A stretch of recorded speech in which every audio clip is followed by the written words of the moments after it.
Hey friends. When I am in my office and working, I typically have my computer with me, my phone with me, a pad of paper and a pen in case I want to write something down rather than write it on my computer. But there's one other thing that I typically always have with me, my coffee cup. This coffee cup is actually a little bit bigger than a normal coffee cup. It holds quite a bit of coffee. But this cup, just like all the rest, eventually is empty. Now, throughout the morning, as I'm working here in the office, I will either go and fill up this cup with the Keurig that we have in the warming kitchen, or sometimes I'll go to the gas station and get more coffee. But eventually that coffee is gone too. It's kind of a natural thing. When I'm in my office, I feel like I need more coffee. Drink it up, and then it's gone and I want more. You probably know what that's like. On a very cold winter day, you come in and you either want a hot cup of coffee, a hot cup of tea, a hot chocolate, something like that. You're thirsting for it. On a really hot day, you just got done mowing the lawn. Maybe you want a nice tall glass of ice cold lemonade, or maybe a beer. That thirst that you feel is something that you know is going to be quenched when you drink. But then eventually, unfortunately, you know that you're going to be thirsty again.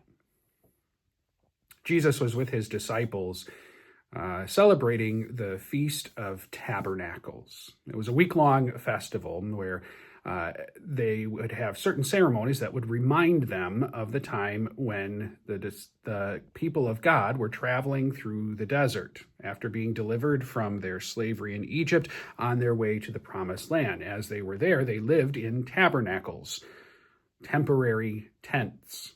And so for this festival, they were prescribed by divine law to live in tents for those 7 days.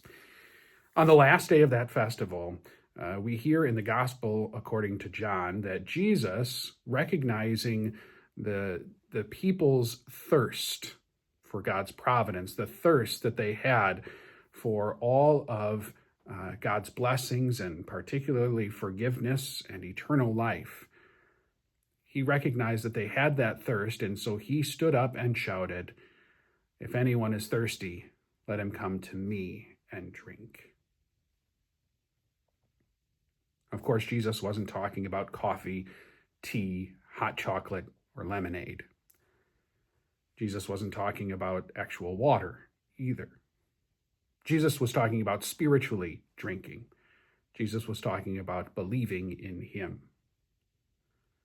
Because we have a thirst in our lives, not only for God's blessings, but we have a thirst in our lives to find something more than just the same old stuff day after day after day after day as we continue to deal with the sin that we have in our lives. What Jesus offers us is that more. What Jesus offers us is something so much better.